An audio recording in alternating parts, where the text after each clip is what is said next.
Hello and welcome to a brand new episode of Data Differentiators, a video series brought to you by ETCIO in association with IBM.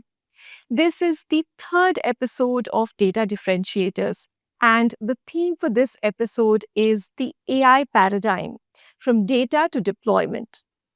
But before every conversation, there should be a context. Now, data and AI are the new power couple of IT. And who would know this better than the data intensive and highly regulated BFSI sector? Traditionally, data has always been at the beating heart of BFSI sector companies. But up until now, it was more like a rear view mirror look into what was happening in business. But that is set to change now. Today, AI and real time data are being used for customer engagement, risk management, compliance frameworks, and for driving innovative products to drive the customer value proposition and their lifetime value. But with all of this promise, potential, and power, there are also some challenges that are associated with the usage of data and AI. The key challenge is driving the right and strong data governance, robust AI governance, and also security at the core. And to explore these three dimensions, EFS se kehte hain. And to explore these three dimensions, we have three distinguished gentlemen with us today. We have with us Ayaskant Mohapatra. He's the CIO of Bobcard, and he's driving the technological journey in the payment and card industry. Welcome, sir. Thank you for joining Pleasure us. to be here. We also have Jasdeep Kaler.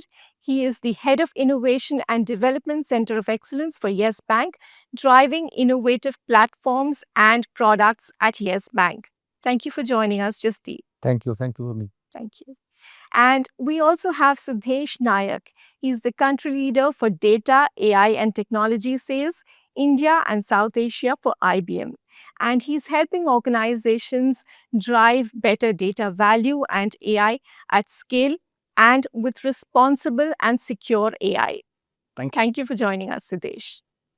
Gentlemen, I would welcome you all to this trilogue chat session. And thank you once again for sparing time to be with us today on this show. Now, Ayaskant, I'd like to understand from you, since you're a CIO and you can give us a CIO vantage point in the payment and card industry, what does the organizational readiness for AI mean in real terms, in terms of the data frameworks and governance? Yeah, thanks, Sneha, for giving this opportunity and speaking on this topic with ETCIO. On the payment industry, it's like it's evolving every day. You talk about yesterday what was the method we're using for the payments. Nowadays, the payment landscape has been changed drastically. Starting from UPI, starting from card payments, starting from any kind of digital ecosystems, everybody is using those payment systems. There are a lot of kind of technological systems work behind to make this journey very seamlessly on this side. We cannot leave AI from that era kind of thing. Example, if you want to do that way, so whenever you are doing any spend kind of thing, so you get an kind of alerts where you are spending and what makes you more happy and what you just like example, I'll not put any name over here. Whenever like gamifications happen, whenever you spend something, you get some points, you get some coins, you get some kind of goodies kind of thing, which intuitive enough to make you more spend kind of thing. That is what nothing but is AI what is working behind on this side. What it understands basing your payments, basis in your transactions, what you do is gamify you and work you at the front so that you can take decisions on that basis or it will prompt you to do more something kind of. This is what the AI. So this is the payment industry is exploring a lot more thing. This is just an example what I say. This is one part what customer is happening, and before reach out to customer, lot of AI technology being used on this side. If you receiving on kind of your messages or you are receiving kind of RCB messages, which is more kind of image and textual, you give you more meaning to this one. This is again use of AI. And in payment industry for us, the lot of things we are doing on this side, but not, might be early to kind of say right now what exactly we are doing on this kind. Lot of kind of insight of spend we are giving to the customer, so that customer know where they are spending and where they want to spend, or they are not utilizing some of the offers and the options available, so they get notified and they get more towards that inclination, so they can use on this side. So this is basically the AI cases for the payment industry currently we are doing. There are a lot more to come on this kind of space. Absolutely. India is a leader in real time digital payments, but the fact is that BFSI is a sector of early adopters and fast followers. So, products and services can be replicated really fast. So, that's where data can bring the differentiation, like you mentioned in your response. Thank you so much for that. And Now, we touch upon on this side, this is not specific to particular segment of customers. Each segment, starting from kind of teenager kids, what they are spending, till the people who are doing much more larger transaction, everybody use the payment systems at various stages in their life, at various stages of their need in everyday liquid life. This is part of our ecosystem, part of our life. Every day morning you start doing something. When we may realize that we are doing this one, but consciously or unconsciously we are doing that digital payments, and the payment system is part of our life. it's So embedded in our embedded, lifestyle. embedded. So Absolutely. right now, what if I can saw that one? People can live without wallet moving out, but people cannot live without their smartphones or the smart devices. Not phones, the devices also now enable for the watch also can be device as a enable as a payment systems. You can't go without these. So these are kind of takeaway or a carry for you to go out. They're intuitively and intelligently embedded in our lifestyles, almost an extension of our hand. Correct. Absolutely. So I'd like to bring that to you, Jasdeep. You represent India's youngest greenfield private sector bank.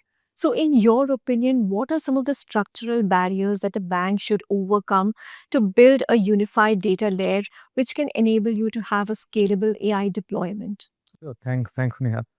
So I'm very passionate about this topic. Now, we know, all of us know that how AI is changing, how recent advancements are coming every day. But what is not changing is need for right data for organization on which AI is going to sit on. Now, organizations have built their data lakes for structured purpose for quite some time. I think most of the organizations have got that strategy right. Now with Gen AI and all of the recent advancement, I think need for unstructured data, an unstructured data strategy has become very, very important. Now, in a typical enterprise, you have a systems, your legacy systems. So some of those systems give data in a batch.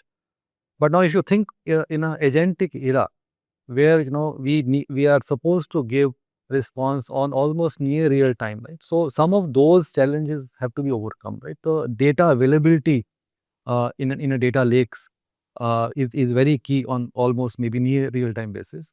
Along with that, unstructured data has to coexist with structured data. Now, obviously, it requires another way to look at data strategy. Maybe organization have now with all the recent advancement in entire data lake technology, with object stores coming in, I think there's a real need to have that base right and have the AI ready data for organization to make sure that when AI use cases are sitting on top of the data, they actually deliver value. Another very important point is latency. Now with all agentic era, the expectations on how we make data available to this whole AI agent is another kind of dimension which I think as a technologists we have to worry about, because the user experience, customer experience is directly proportional to how easily and faster we make data available. Right, absolutely. You've captured it very beautifully and articulated all the business imperatives that banks have in terms of the need for real time data and the need to handle the unstructured and structured data very capably. And like you mentioned, it's very critical because there is no artificial intelligence without information architecture. And I'd like to take that thread to you, Siddhesh. Siddhesh, from an IBM perspective, can you round it out and tell us that we've seen that there is an intent and absolute business imperative on the part of BFSI companies to be data first organizations. Now, you handle the India and South Asia geography where there is a unique scale and there is a need for there's also an availability of very diverse set of data. So, in the quest to be the data first organizations, how should BFSI companies have that kind of a data architecture which will help them build scalable AI? So Sneha, as Jasdeep very beautifully put it, while the whole journey started off with the whole wow factor behind AI, the agentic AI coming in, none of that can really scale and get to production unless you lay down the AI ready data foundation, and that gets down to the nuts and bolts of how do I get all the data from all the data sources, the structured, unstructured, the batch piece, the real time elements that are required.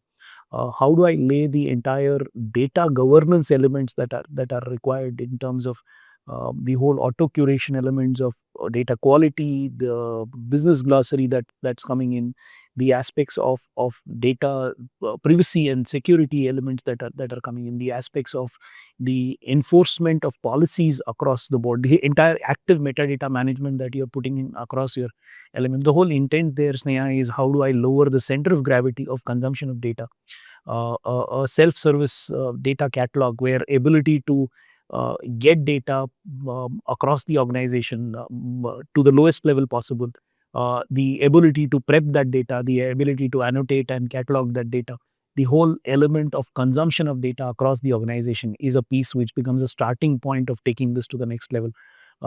The next piece that comes in is how do I bring in all the statutory requirements that are required. There is DPDP that is coming in. There is a strong mandate from RBI of uh, tracing it back to the original condition. So as you do all of this, there is a lot of transformation that happens through the journey.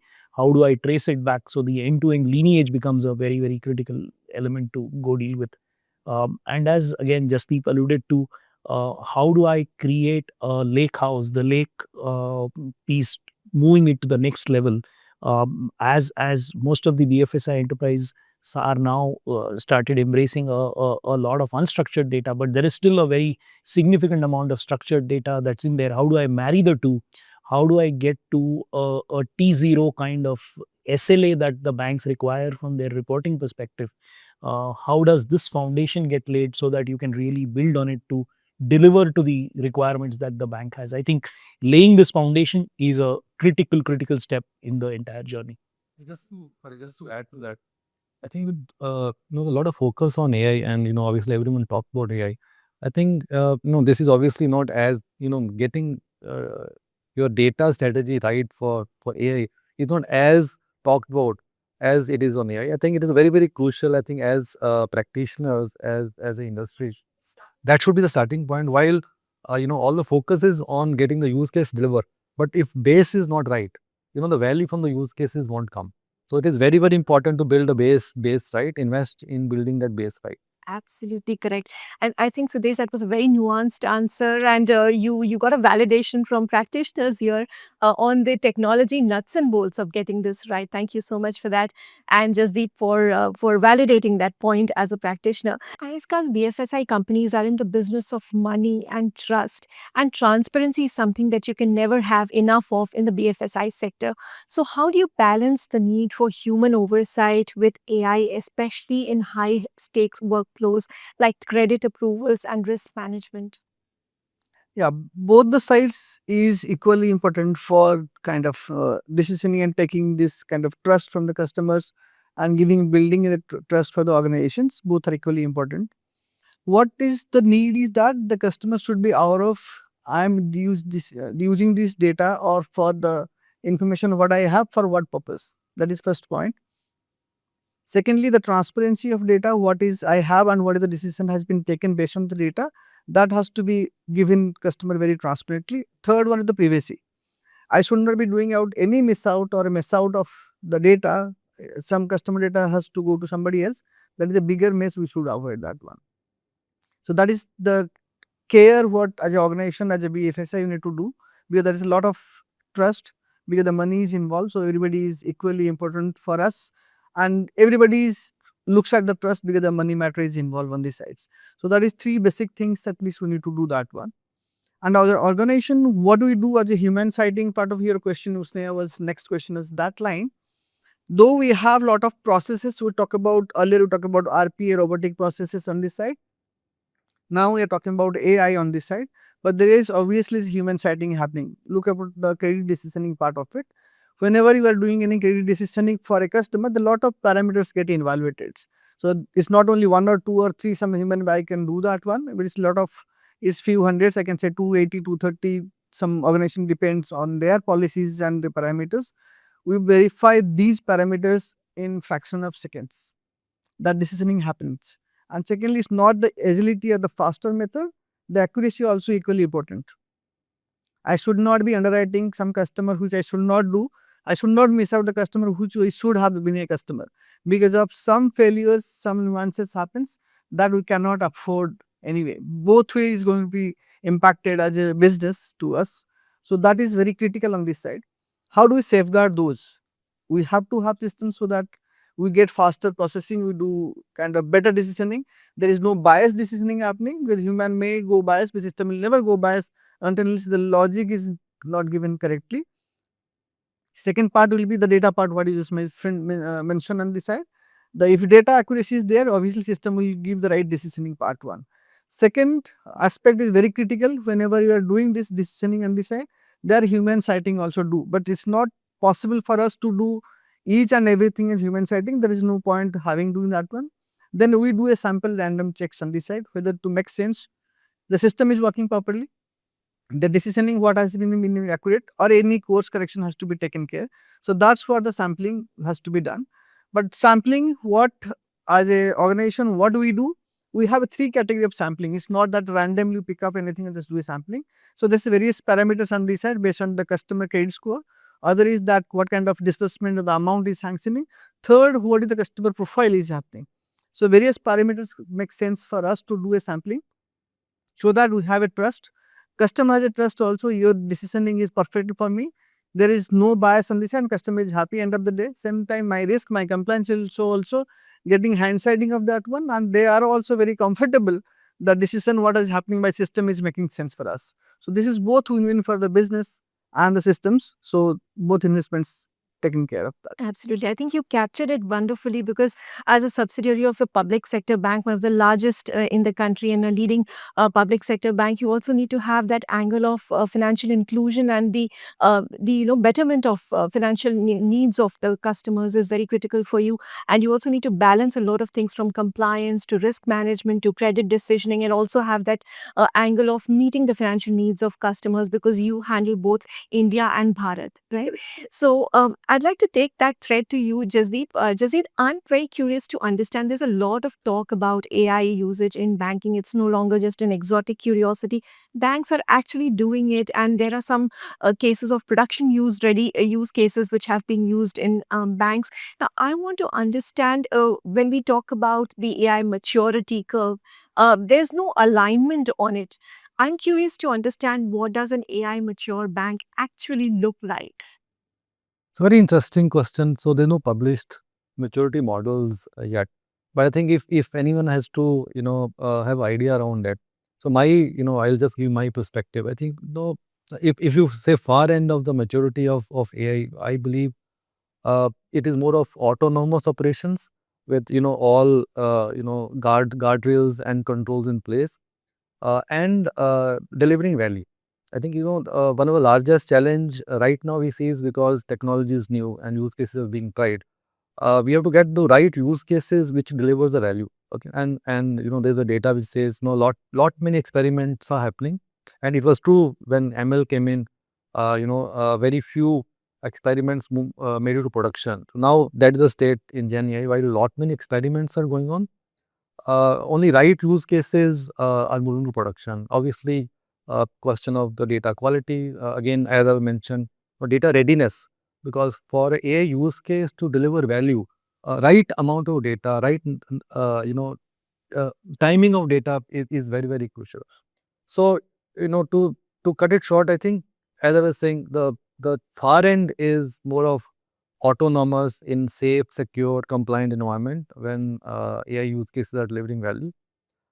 Right now, I think industry in Gen AI space, I will call it, it is more of somewhere between 2.5, 3.5. I think most of the organizations are somewhere there. And I'm sure, in couple of years, all organizations will get to level 4 and level 5, more of autonomous way of working. Siddhesh, AI governance is increasingly becoming compliance driven. So, in your conversations with enterprise customers, what have you discovered and how are you shifting the mindset at IBM towards compliance driven AI so that you help organizations deploy AI at scale responsibly and securely?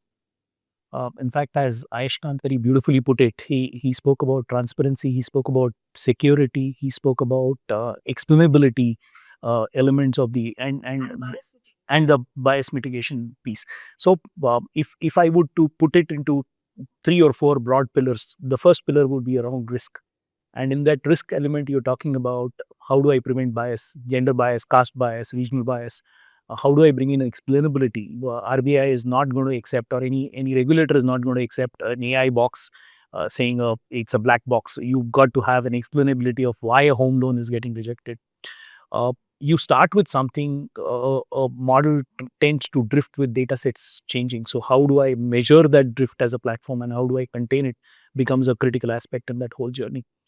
Now, as Gen AI comes in, the whole LLM story comes in. How do I have the right guardrails to prevent hallucination? How do I prevent profanity, hate profile? How do I prevent AI information from getting exposed? A ton of things that go in under the risk pillar. The approach we've started taking with enterprises is what we call as a risk atlas. There are almost 69 categories that go in, and how do I classify, where does the enterprise application set lie, and how do I mitigate all the risks that are associated with it. So that's about the risk pillar. The next pillar that comes in, Sneha, is about the compliance pillar, and this is about the regulatory and statutory aspects. How do I, so today, leading this charter is the European Union AI Act. There is a free AI framework that's come in from RBI. There is a mighty AI Act that's on the annual that we that's doing industry consultations. How do I, not as a data scientist worrying about how do I meet these 39 clauses of the RBI Act or the mighty Act, but how do you as a platform address each of these elements is a piece that comes in, which is the compliance pillar that comes in. The third pillar that comes in is around the process governance. Again, Jasdeep alluded to it. The aspects of one is the process from a perspective of how are the personas handling it. There is a data scientist who creates the model. There is a validator who's going to validate it, and the next aspect comes in is the whole aspect of ML ops, LLM ops that comes in. The aspect of there are 300 models being run by the bank, and RBI picks one model. Your ability to demonstrate that you've adhered to the entire governance through the life cycle of the model becomes a absolute critical step. Now, with the new agentic piece taking the industry by a storm, how do I bring in all the agentic ops and the agentic governance in place becomes another critical element. Right from discovery, now a lot of agents have started coming embedded with all the application vendors. How do I first discover what all agents exist in the environment? How do I now put in matrix? How do I put in guardrails to ensure the agent is doing what it's intended to do? The entire agent traceability is an aspect that you put in. We've gone one more level. We call it the flow. Not just the agent tracing and the agent governance. The agent integrates with the tooling and the automation. How do I put guardrails there as well? What can it integrate with? What can it? We call it the flow, the tooling and automation integration. So there's a governance element that comes in at that layer as well. So if you ask me, one of what is the key thing that is holding back uh, AI from moving to the next level, I think it is the whole AI governance, and as Ayushman beautifully put it, the element of transparency and trust across the enterprise and their consumers is what is holding this back, and the whole AI governance is a very critical element to move to the next level. Right. That's a very comprehensive way in which you captured all the key elements, the key concerns, top of the mind challenges that banks would have in terms of taking the next big leap with AI at scale, the responsibility and the security that needs to be at the core, and also governance, like you said, has to be at the center of this whole initiative. Now, I'd like to move that thread to you, Jasdeep, and I'd like to understand from you to what extent are the regulators in sync with the security implications of AI initiatives? Yeah, so as he has mentioned, and RBI has released free AI committee report which has gone at length in explaining all of these in detail. Along with that, they have also mentioned that innovation can't be stifled at any cost. Right? Innovation is the key. While directionally, all of those things has to be taken care, and there are set of 26 recommendations which the committee report has created. Something to Government of India, something to regulator, and something to the regulated entities to take care of various things in order to ensure that AI is deployable at scale. So there's no doubt that regulators is thinking very hard on this, and lot many things are being done. RBA free AI committee report is one of them. Are the compliance frameworks in sync with the pace of innovation that's happening? I think the directionally, the direction has been given that at various levels of either it is policy or it is risk frameworks, they need to get enhanced to create take care of this whole new agentic and the whole LM way which is coming. Sneha, I would like to add to what Jasdeep just said. One more element which is becoming very, very key is the whole element of AI security. How do I secure all of the AI that's happening across the board? And AI is happening at a pace which it's difficult for even the CIO to or the CISO to keep track of. There is a ton of shadow IT that's trickling into the organization. So first is, how do I discover all the AI that is happening within the enterprise, and how do I secure it? How do I do a pen test? How do I do a vulnerability test? How do I secure the vector database that is coming in? How do I prevent a jailbreak or a prompt injection that can happen? The whole field of AI security is again now emerging as a big field, and as much it is a CISO responsibility, it is becoming critical that the CIO and the innovation leaders integrate very tightly, because this is a very vast domain which is just emerging and becoming critical for the enterprise as they embrace AI. And I think to scale this whole deployment, just a point on that, on the shadow, there has been shadow ITs, and I don't think we can run a risk of having a shadow AI use cases in the organization. That's a Pandora's. Right. So, and this whole compliance security being so important. So I think the need is to have, enterprise wide a common AI platform, which regulates all AI use cases, take care of all the, point AI security, compliance, regulation, everything. We can't run the risk of, having AI use cases scattered across without a control. Ayaskant, how are you addressing the model risk, especially data poisoning, hallucination, adversarial attacks in AI environments, especially when it comes to customer facing areas?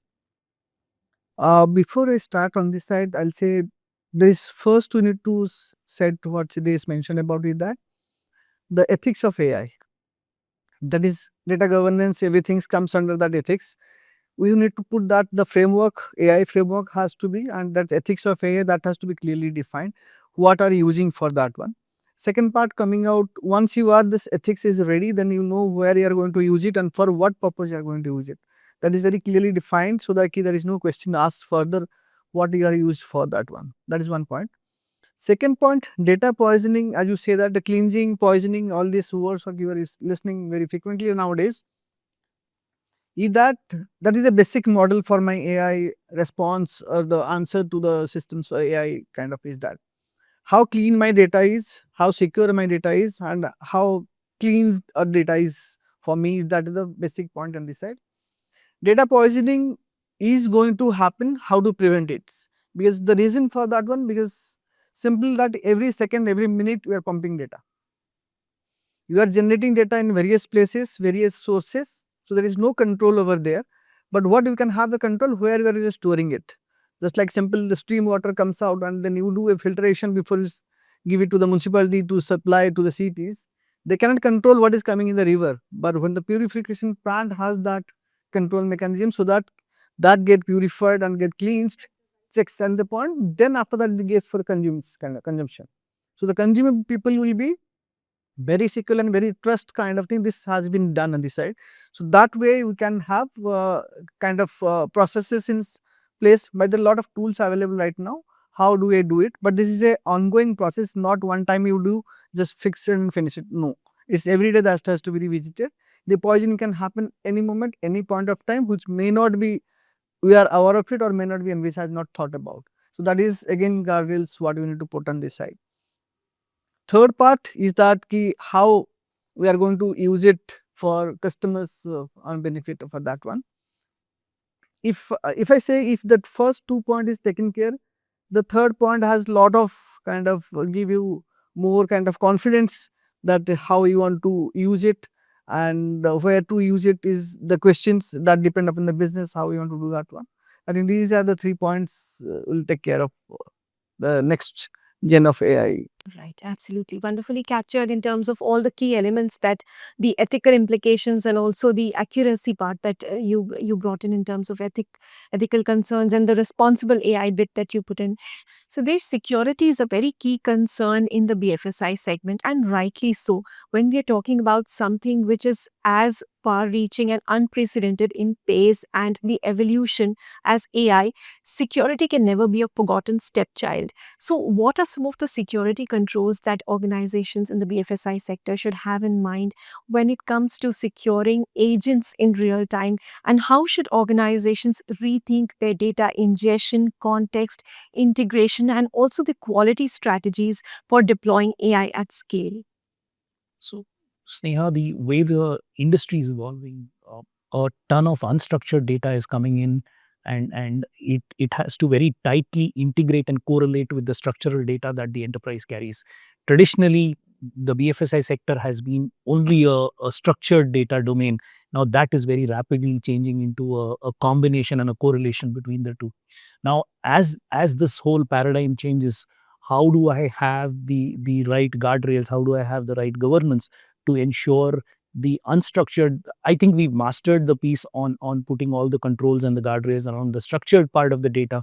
How do I bring in all the controls and guardrails around the unstructured part of the data is the piece that has started coming in. The other important aspect that's coming in is even from a structured perspective, the whole element of, we spoke about the AI security element, but there is, but going a step below that, we talking about how do I have the entire element of database activity monitoring. You want to have a real time monitoring, and you want to have a real time block. And I'll use a classic example. In the recent past, a large insurance company had a breach, and that breach was around credentials leaked out by an insider. Now, how do I have a real time database activity monitoring which tracks any deviant activities and has a real time session block, real time user block to be able to do it? I would say there are two elements to this. One is AI for security, and the other element is security for AI. Now let me touch upon the AI for security aspect, and we I wouldn't say we've gone the production mile, but exploring something on how can agentic come in and help in this domain. So one of the pieces we are attempting is a real time threat mitigation using agentic. How do I have a agent that does the log analysis, the log parsing, your ability to lay it out in a very tabular manner, with all the deviant activities. The next agent is an agent which defines what would be the remedial actions. There's a third agent which is now trained on the actual remedial actions.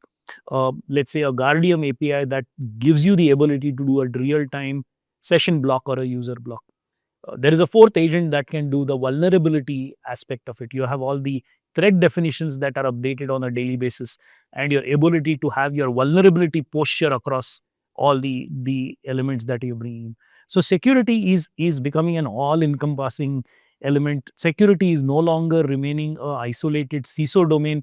It is as tightly integrated with the CIO, as tightly integrated with the innovation leaders, because all of this is, there is risk at the end of it. So how do I mitigate that risk, is becoming a very critical element in the whole game.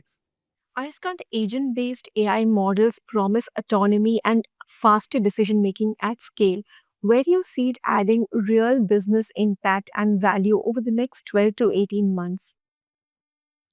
Yeah, agent base, I think it's like just taking the space shape now. So probably It'll take some time to mature on this side, but yes, there is no kind of look back kind of thing. This is the future. You have to faster you adopt, faster you fail, faster you learn, then you have the maturity on this side next to 1 year or 1.5 years time period on this side. Two, three things what is going to change the life is that we need those kind of more kind of accuracy kind of thing we're talking about. Major element what you have to see that agent decisioning or the agentic AI what is taking decision on behalf of customers or on behalf of this organization on this side, that has to be set the limit for the times activities kind of thing. Basically the data what is have that is a time to validity or time to expire. So the agent decision is based on that what is available on this side. If the decision is continue but the data expiry is already done, so decision will be wrong on this side. So that one element we need to take care on this side.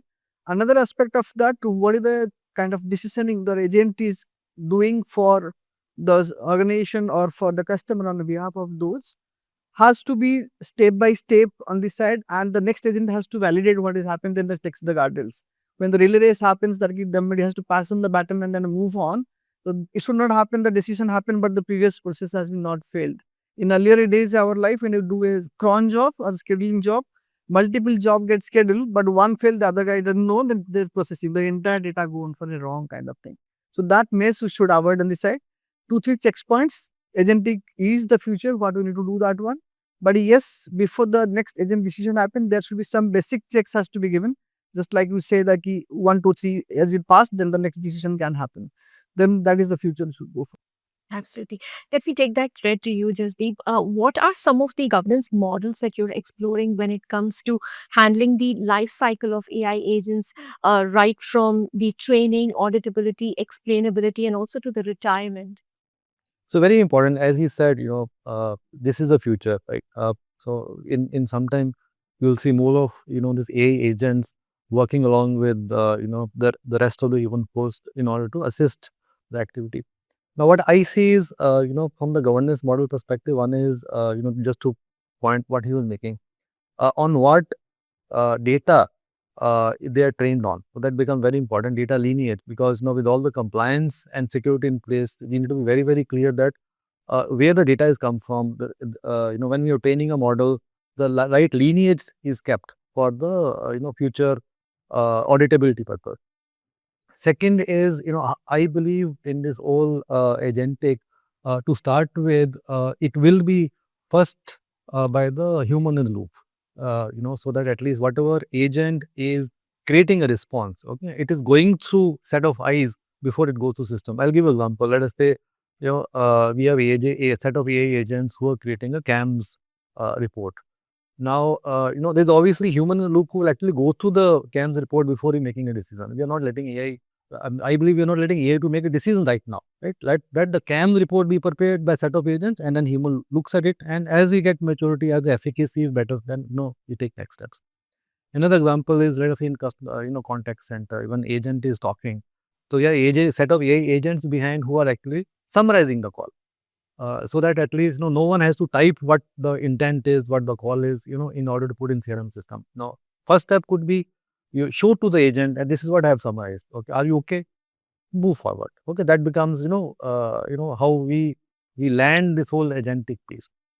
So another important is as I was talking about the framework in agentic space. I believe some set of inherent AI agents will by default there. Example, there's an explainability agent. By default, if there's a set of agents, by default, explainability AI agent has to be there. It means whatever some decision has been taken, by default there's a explainability behind it. Another very important is a validation agent. For example, if I am using a model, okay, to produce output, maybe I need a B model to validate if the output is better, because that will take care of if there are biases there, if there anything else has gone wrong. So I think those are the right steps for us to do, and I think framework based approach will take care of some of those things by design. To get your industry expert view on this, what are in the next 2 to 3 years, what are some of the defining elements of the architecture for enterprise AI that organizations should try to build? So just to build on what Jasdeep said, the aspect of the agentic piece is clearly the future. The autonomy is coming in. The initial phase is starting off with a human in the loop. Uh, but one of the fundamental things, if we take a step back and look at how does an agent build up, it builds up on an LLM. Now, when I look at an LLM, the amount of enterprise content in an LLM is minuscule. Even when I do a RAG or any of the elements that we today put in all our AI models, the enterprise content in that LLM is very, very minuscule. Right? Even saying it is a 0.5% is also an overkill. It's even lower than that.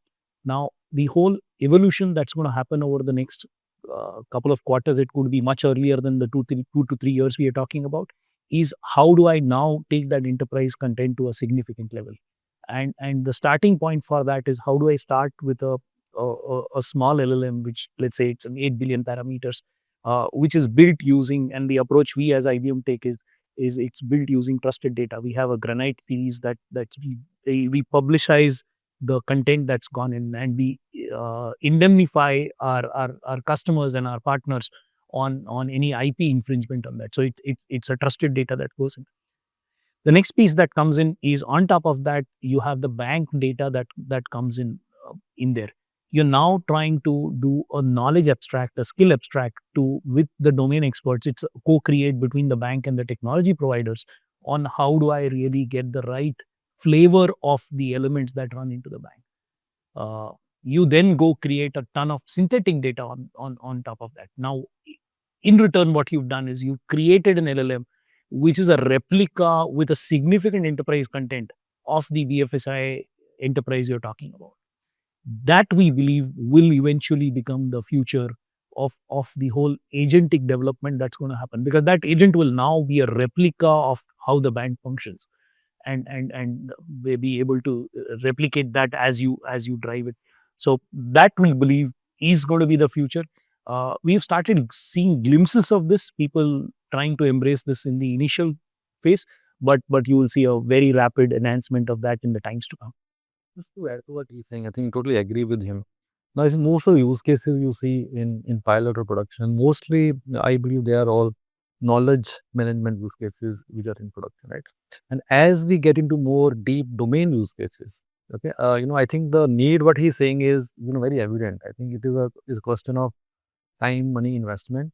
But I think surely enterprise will get to the state where we will have India-based LLM, and maybe on top of it, enterprise-based LLM, because the knowledge of a particular enterprise Is capital of the world absolutely, for that's AI. So absolutely. why not leverage that power and the demographic dividend that we have? And the use cases where domain knowledge is required will become where this is where the real value will start coming from, right? While we are getting value from the knowledge management use cases, but I think real value will come at scale when we do a deep domain use cases.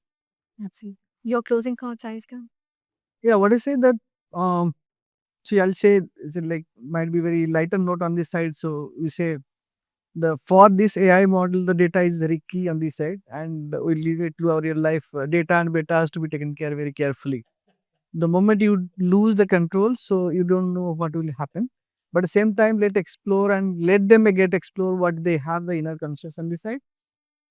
Like kid, we have to monitor and need to guide them what they have to do. Similar data, we have to monitor and guide. Let the kid explore themselves where they are going to do wonder. They are better than us and they can do better than us. So let them explore on their way. But with our ethics and guardrails and controls, we can act as a guiding factor. So both together will do wonder in coming days. That's a very profound and a very practical note to wrap this session on. Thank you so much to all three of you. Thank you. In the time that we had, we tried to cover a lot of ground in terms of the elements of organizational readiness for the AI deployment at scale in the BFSI sector. And all of you captured your industry expertise and practitioners' view to give our viewers almost like a playbook on deploying AI responsibly and securely within your enterprise. Thank you so much for your time and for sharing your insights. I appreciate it. Thank you very much. Thank you for having me. Thank you.